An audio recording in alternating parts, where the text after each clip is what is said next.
Assalamualaikum warahmatullahi wabarakatuh. Bismillahirrahmanirrahim. Alhamdulillahirrabbilalamin. Wassalatu wassalamu ala asyrafil anbiya wal mursalin Sayyidina Maulana Muhammad wa ala alihi wa ashabi ajmain, amma ba'du. Selamat bertemu kembali dengan saya Muhammad Ajib di channel Kampung Ilmu, channelnya orang-orang yang tetap istiqomah mencari ilmu. Pada kesempatan ini saya akan menyampaikan kisah para Nabi Allah. Kisah para Nabi Allah ini saya ambil berdasarkan Al-Quran. Mengapa dan ada apa dengan kisah-kisah Al-Quran? Ikuti dan tonton video ini. Sahabat Kampung Ilmu yang berbahagia, sejumlah ayat Al-Quran telah memaparkan kisah dan cerita para Nabi serta periode kehidupan mereka. Mengapa Al-Quran menuturkan kisah para Rasul dan Nabi? Begitu pentingkah? Ya, bahkan sangat penting.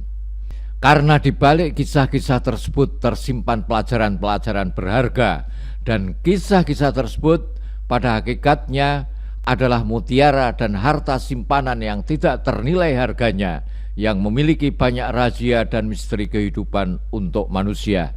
Saking pentingnya ayat-ayat yang menuturkan kisah para Nabi Allah ini, para sejarawan, penulis buku sejarah dan kisah-kisah Nabi Allah, serta peneliti-peneliti agama menaruh perhatian secara istimewa. Dan mereka telah mengambil pengetahuan, ilmu, hikmah sesuai dengan kemampuan masing-masing dari mata air segar Al-Quran itu. Sebelum kami memaparkan, menuturkan kisah-kisah para Nabi alaihimussalatu wassalam, perlu kiranya kami kemukakan terlebih dahulu satu mukaddimah penting dalam menelaah kisah-kisah para Nabi-Nabi yang ada di dalam Al-Quran. Mukaddimah ini akan memaparkan pembahasan-pembahasan berikut ini. Pertama, titik perbedaan antara kisah-kisah Al-Quran dan kisah-kisah lainnya. Yang kedua, tujuan kisah-kisah Al-Quran. Dan yang ketiga, faktor pengulangan di dalam kisah-kisah Al-Quran. Kalau kita membaca Al-Quran, kita akan menjumpai kisah Nabi Musa misalnya diulang dalam beberapa ayat. Begitu pula kisah Nabi Adam, kisah Nabi Ibrahim, dan lain sebagainya. Maka kita akan jelaskan faktor pengulangan dalam kisah-kisah Al-Quran ini. Sekarang kita mulai perbedaan antara kisah-kisah Al-Quran dan kisah-kisah lain. Secara mendasar, kisah-kisah Al-Quran sangat berbeda dengan kisah-kisah lainnya dari berbagai segi dan sisi. Akan tapi dapat dikatakan bahwa titik pembeda paling urgen antara kedua jenis kisah itu adalah tujuan yang hendak dicapainya, tujuan yang hendak digapainya. Pada hakikatnya, tujuan itulah yang menjadi pembeda utama antara kedua jenis kisah itu. Setiap orang yang ingin menceritakan atau menulis sebuah cerita, ia pasti memiliki sebuah tujuan yang ingin dicapainya. Sebagian orang sangat meminati seni cerita karena unsur seninya belaka. Dengan kata lain, ia menekuni bidang seni ini supaya bakat seninya bertambah maju dan berkembang pesat. Sebagian yang lain menekuni bidang seni ini dengan tujuan hanya ingin mengisi kekosongan waktunya.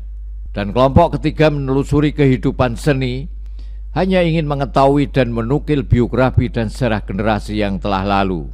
Mungkin juga ada yang menggeluti seni cerita ini untuk mencari uang, untuk mencari hiburan, dan lain sebagainya. Ringkasnya, setiap orang menekuni seni cerita ini atas dasar faktor dan dorongan-dorongan tertentu, serta ingin menggapai tujuan yang diinginkan. Hal itu dikarenakan seni cerita memiliki daya tarik khusus yang tidak dimiliki oleh seni-seni lainnya. Hal itu dikarenakan seni cerita memiliki daya tarik khusus yang tidak dimiliki oleh seni-seni lainnya. Al-Quran pun tidak luput dari kaidah di atas.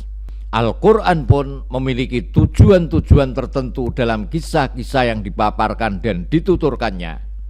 Yang pasti, tujuannya di balik pemaparan kisah-kisah itu tidak terlepas dari tujuan universalnya, yaitu berupa hidayah dan memberikan petunjuk kepada umat manusia, mendidik mereka secara benar dalam setiap sisi kehidupan, mengadakan reformasi sosial secara mendasar, dan akhirnya menciptakan individu dan masyarakat yang soleh, berkepribadian ilahi dan beriman. Sekarang tujuan kisah-kisah Al-Quran. Jika kita menelaah kisah-kisah Al-Quran dengan seksama, dengan penuh perhatian, kita akan memahami bahwa dengan perantara kisah-kisah itu Allah ingin menyampaikan poin-poin penting yang dikemas dalam bentuk cerita dan kisah.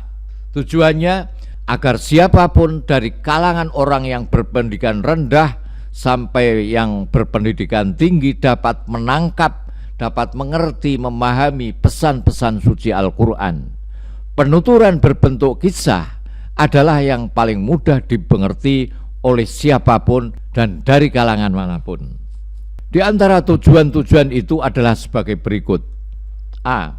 Kisah-kisah yang disebutkan dalam Al-Quran itu untuk membuktikan kewahyuan Al-Quran dan kebenaran misi Nabi Muhammad SAW. Semua yang diembannya adalah wahyu yang turun dari Allah demi membimbing umat manusia ke jalan yang lurus. Dengan memperhatikan kecermatan dan kejujuran Al-Quran dalam menukil kisah-kisah itu, kewahyuannya akan dapat dibuktikan. Al-Quran sendiri telah mengisyaratkan hal ini ketika ia menukil kisah-kisah para nabi, baik di permulaan maupun di akhir kisah.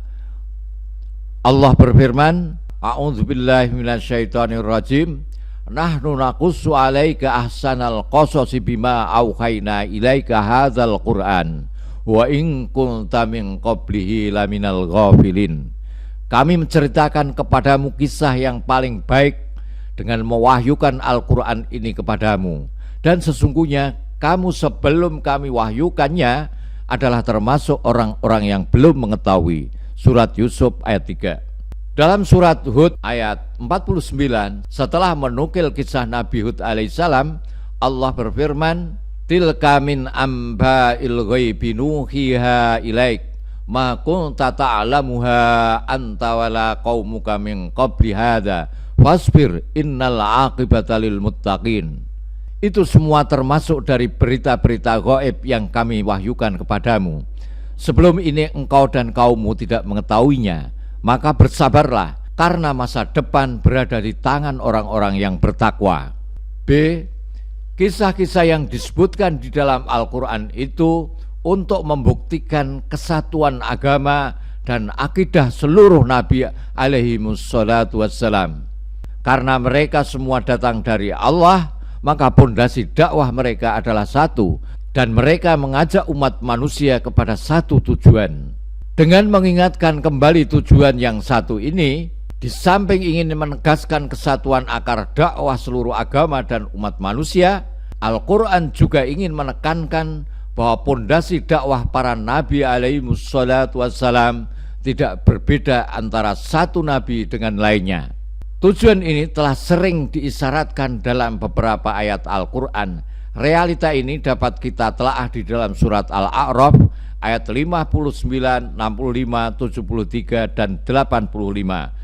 Laqad arsalna Nuhan ila qaumihi faqala ya qaumi ibudullah ma lakum min ilahin ghairuh inni akhafu alaikum adzaba yaumin azim.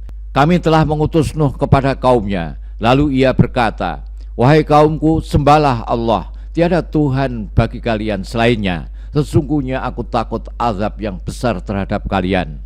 Wa ila 'adin akhahum Huda qala ya qaumi ibudullah ma lakum min ilahin ghairuh afala tattaqun. Dan kepada kaum Ad kami utus Hud, saudara mereka. Dia berkata, wahai kaumku, sembahlah Allah, tidak ada Tuhan atau sesembahan bagimu selain Dia. Maka mengapa kamu tidak bertakwa? Fa'anjainahu walladzina ma'ahu birahmatin minna wa qata'na dabiral ladzina kazzabu biayatina wa ma kanu mu'minin. Maka kami selamatkan dia, maksudnya Hud, dan orang-orang yang bersamanya dengan rahmat kami, dan kami musnahkan sampai ke akar-akarnya orang-orang yang mendustakan ayat-ayat kami. Mereka bukanlah orang yang beriman. Sahabat Kampung Ilmu yang berbahagia, jadi sudah jelas bahwa menyembah Allah adalah satu tujuan yang diproklamirkan oleh seluruh para nabi dan rasul alaihimussalatu wassalam. C. Kisah-kisah yang disebutkan dalam Al-Quran itu untuk menjelaskan kesatuan metode dan sarana para nabi alaihimussalatu wassalam dalam berdakwah, kesatuan sikap mereka dalam menghadapi masyarakat, bagaimana sikap masyarakat dalam menanggapi ajakan mereka, dan kesamaan adat istiadat yang berlaku di masyarakat ketika mereka mulai berdakwah. Realita ini dapat kita telaah bersama di dalam surat Hud ayat 11, ayat 25, 27, 50, dan 61. Saya cuplikkan di antaranya. Walaqad arsalna Nuhan ila qaumihi inni lakum nadhirum mubin. Dan sungguh kami telah mengutus Nuh kepada kaumnya. Dia berkata, sungguh aku ini adalah pemberi peringatan yang nyata bagimu. Alla ta'budu illallah inni akhafu alaikum adzaba yaumin alim. Agar kamu tidak menyembah selain Allah. Aku benar-benar khawatir kamu akan ditimpa azab pada hari yang sangat pedih. Wa qalal mala'ul ladzina kafaru min qaumihi ma naraka illa basyaram mislana wa ma naraka taba'aka illa alladzina hum aradhiluna badiyar ra'i wa ma nara lakum alaina min fadl bal nadhunnukum kadzibin. Maka berkatalah para pemuka yang kafir dari kaumnya, kami tidak melihat engkau melainkan hanyalah seorang manusia biasa seperti kami, dan kami tidak melihat orang-orang yang mengikuti engkau melainkan orang yang hina-dina di antara kami yang lekas percaya. Kami tidak melihat kamu memiliki suatu kelebihan apapun atas kami, bahkan kami menganggap kamu adalah orang pendusta. D. Kisah-kisah yang disebutkan di dalam Al-Quran itu untuk menceritakan pertolongan-pertolongan ilahi terhadap para nabi alaihimussalatu wassalam dan menekankan realita bahwa peperangan ideologi itu pasti berakhir dengan kemenangan di pihak para penolong agama Allah. Dengan demikian, para nabi alaihimussalatu wassalam akan semakin tegar dalam menjalankan misi mereka, dan para pengikut mereka akan lebih bersemangat untuk mengemban misi tersebut. Realita ini dapat kita renungkan bersama dalam surat Al-Ankabut ayat 14-16, 28, 34, 37, 38, 39, 40, dan masih banyak lagi. E. Kisah-kisah yang disebutkan dalam Al-Quran itu untuk membenarkan kabar-kabar gembira dan peringatan-peringatan ilahi secara nyata dengan memberikan contoh-contoh nyata tentang hal itu. Semuanya itu adalah suatu implementasi dari rahmat ilahi bagi orang-orang yang taat dan azab ilahi bagi para pembangkang. F. Kisah-kisah yang disebutkan dalam Al-Quran itu untuk menjelaskan rahmat dan nikmat ilahi yang telah dicurahkan atas para nabi alaihimussalatu wassalam sebagai hasil kedekatan hubungan mereka dengan Allah Subhanahu wa Ta'ala.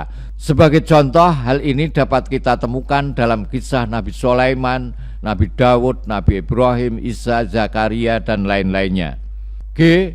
Kisah yang disebutkan dalam Al-Quran itu untuk mengemukakan permusuhan kuno setan terhadap umat manusia, di mana ia selalu menanti kesempatan untuk menyesatkannya. Kisah Nabi Adam alaihissalatu wassalam adalah sebuah contoh real untuk hal ini. Faktor pengulangan kisah-kisah Al-Quran. Pembahasan penting yang mungkin sering kita pertanyakan setiap kali kita menelaah kisah-kisah Al-Quran adalah mengapa sebagian kisah Al-Quran diulang dalam surat yang lain. Untuk menjawab pertanyaan itu, perlu kita perhatikan dua poin berikut ini. A. Tujuan yang berbeda menuntut pengulangan kisah. Setiap kisah yang disebutkan dalam sebuah surat Al-Quran tentunya demi menggapai sebuah tujuan tertentu. Karena terdapat tujuan lain yang berbeda dengan tujuan tersebut, hal ini tentu menuntut supaya kisah itu diulang lagi di surat lain demi menggapai tujuan yang lain pula. Oleh karena itu, jika satu tujuan telah menjadi faktor untuk sebuah kisah supaya disebutkan pada sebuah surat, faktor lain yang berbeda dapat menjadi faktor tersendiri untuk kisah itu supaya disebutkan lagi di surah yang lain. B. Karena dakwah Islam melalui periode yang berjenjang dan berbeda-beda, dan Al-Quran juga turun sesuai dengan tuntutan setiap periode dakwah itu, secara logis kisah yang terdapat di dalamnya sesuai dengan tujuan yang ingin digapai dalam setiap periode dakwah itu akan mengalami pengulangan dalam beberapa surat. Sahabat Kampung Ilmu yang berbahagia, harapan kami semoga video kisah-kisah Nabi Allah ini dapat bermanfaat bagi kita dalam mengemban risalah ilahiyah yang suci ini, dan kisah-kisah para Nabi alaihissalatu wassalam ini dapat menjadi figur teladan dalam kita mengemban misi ilahi yang suci ini. Amin ya rabbal alamin. Muhammad Ajib. Assalamualaikum warahmatullahi wabarakatuh.